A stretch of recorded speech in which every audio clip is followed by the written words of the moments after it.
It's been 2 years since you wrote and released a song, and now you're back! Tell us more about it, Lisa. Basically, it's about a person who got in love and sobrang sure na siya sa taong minamahal niya, but it turns out, hindi ikaw yung gusto niya makasama sa future niya.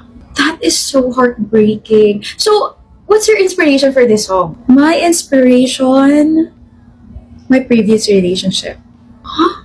You're the best thing that has ever happened to me, Lisa. Sinasabi mo lang yan kasi anniversary natin ngayon. It's true! You made me stronger but at the same time softer. I'm so lucky to have you. Ang cringe mo! I know minsan lang ako maging sweet pero bumabawi ka naman sa actions. Yes, I know. Oh my gosh! Oh my gosh! Alam ko 1 taon pa lang tayo pero pwede na ba kitang pakasalan? I'm really sure about what I feel about you, Lisa.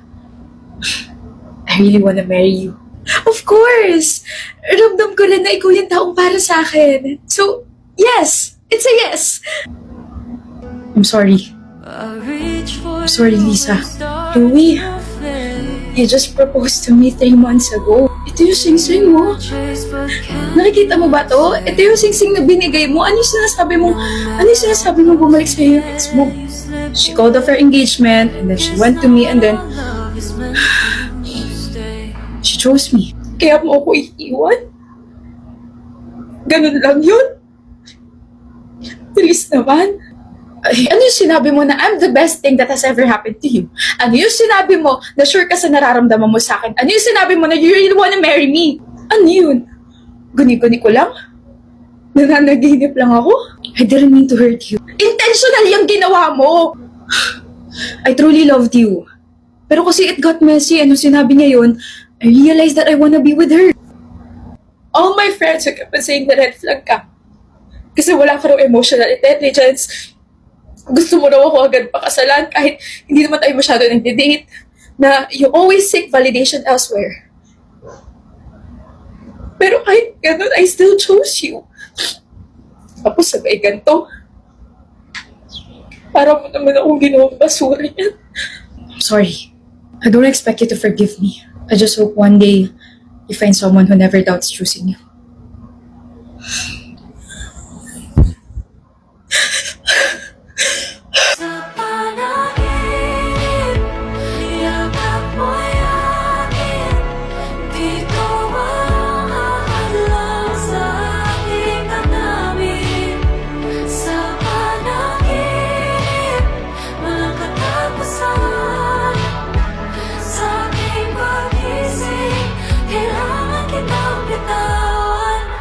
That was such an emotional song, Lisa. Wishing you all the healing this world can offer.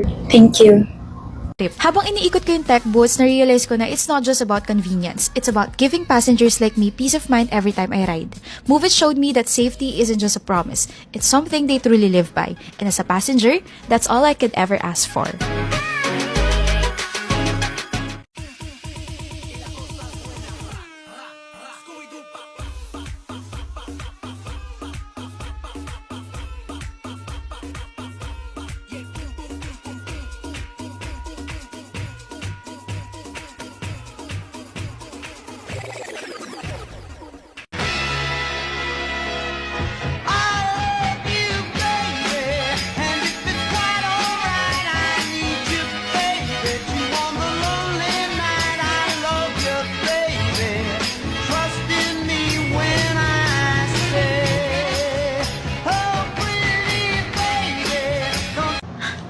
Kira? Rafa? You look good. Ikaw rin ang pogi mo. Thank you. Sorry kung 5 minutes late ako Medyo na-stress ako papunta eh. Stress? Parang hindi naman eh. You look confident to me Ate! Kabayo. Ano ba? Bakit na paano ka? Tulungan mo ako. May date ako pero hindi ako makapili Ito o ito? Kala ko naman emergency. Ay, ang black feel ko, mas gupings ka dyan. Tapos ano pa partner ko? Ito? Bagay naman. Salamat Love you. Malilate na ako. Naks. Pogi Teka, akala ko ba may date kayo? Bakit parang may baon kang asin? Ayan tignan mo yung balikat mo. Maligo ka ulit. But this time, choose better. Choose Head and Shoulders. Gamitin mo to daily, okay? Oh, Every wash is a choice. Choose the wrong shampoo, pwedeng bumalik ang dandruff. Head & Shoulders protects your scalp every wash for up to 100% dandruff-free and itch-free. Kaya skipping it, dandruff pwedeng bumalik. order na tayo? Tara. Ano yung nasa balikat mo? Huh? May dandruff? Ito lang pala. Kainis. Cute mo. Si Jade, oh.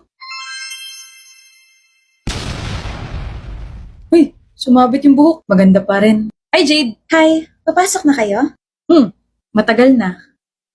Matagal ka na nakapasok sa puso ko. Tabag lang yan, Samuel. Di gugustuhin ko ng kabagin araw-araw. Nako,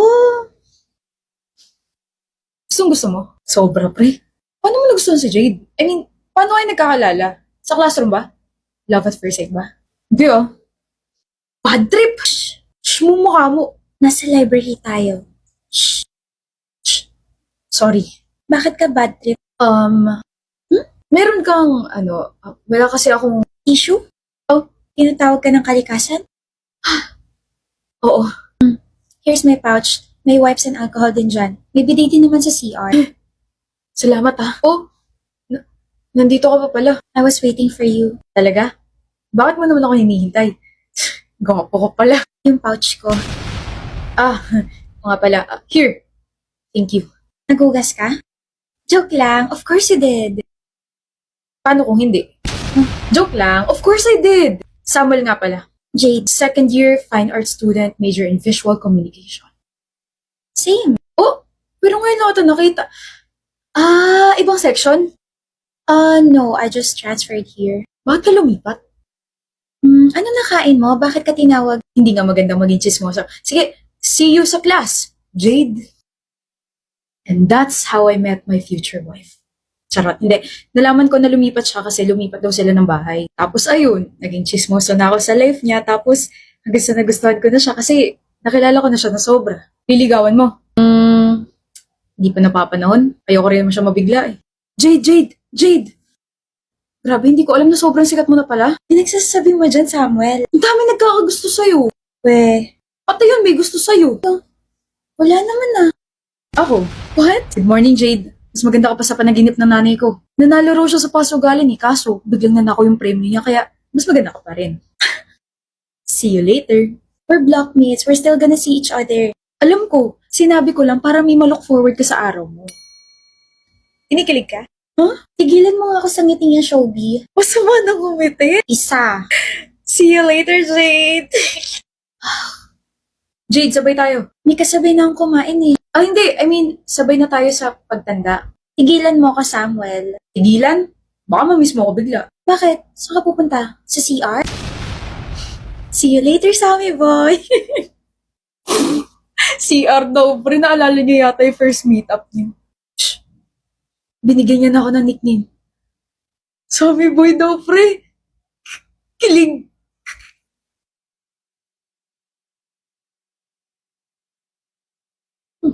Belated happy birthday, Vanessa girl. Thank you, regalo ko. Hug na lang kita. Yak. Uy, best friend mo ako. Kaya nga, best friend kita pero hindi kita crush.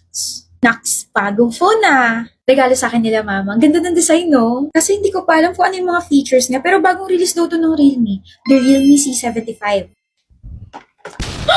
Mio, kahit crush kita, wala kang free pass para gawin niya sa phone ko. Chill ka lang. Isa sa mga features nito, all-around waterproof to.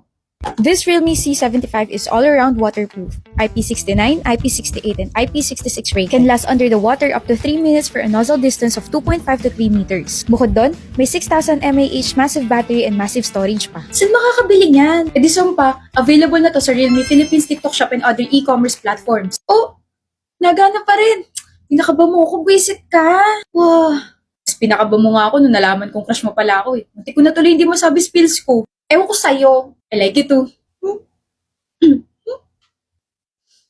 Haha!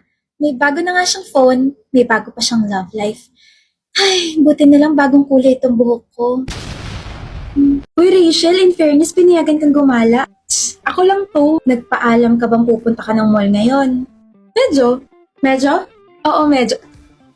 Ate V, bakit ka nandito ngayon sa mall ha? Di ba dapat nasa bahay ka na? Kasi ate, susumbong kita kay mama. Ate, lagot. Sinabi mo kay mama na lumabas ako kahapon, ate? Pinagalitan ako eh. Ha? Deserve so much. Pero, Rachel, bilang ate mo, syempre gusto ko matuto ka sa mga bagay-bagay. Pumunta lang ako sa mga teammates ko, ate V. Teammates pero nasa mall. Pumunta ako sa mga teammates ko tapos naghiwa-hiwalay na kami kaya nasa mall ako. The point is, hindi ka nagpaalam. Tapos sinabi mo pa kay mama na inuutusan ka sa mga gawaing bahay. Totoo naman eh, lalo na sa paghuhugas sa mga pinggan kung makautos kala mo may patago. Hoy Rachel, nagkasundo tayo na salitan tayo. Ba napakatamad mo naman. Bida-bida ka talaga ate. Ang tanging bida-bida rito ay ang Bida dishwashing liquid na gawa ng Coco Plus. Wow! Bida kontra sebo, bida sa bango dahil may lemon plus kalamansi na to, bida sa bula at bida sa bulsa. Merong nasa bote, refill pouch, at sachet. Galing naman ate. Hindi lang yun dahil si Coco Martin ang may-ari ng Bida. Bida rin palang Pinoy dahil made in the Philippines ang Bida. Papabili ng marami yan si mama, idol ni si Coco Martin eh. At masisipagin na tayo maghugas ng pinggan dahil dito. Galing nga. Hanep. Oh, huh? Bakit mo binabalik sa akin to? Ikaw ang ate V ko. Si ate V ay bida sa pamilya dahil ikaw ang ate. Kaya hugasan mo na yung mga Tupperwares na nasa lababo.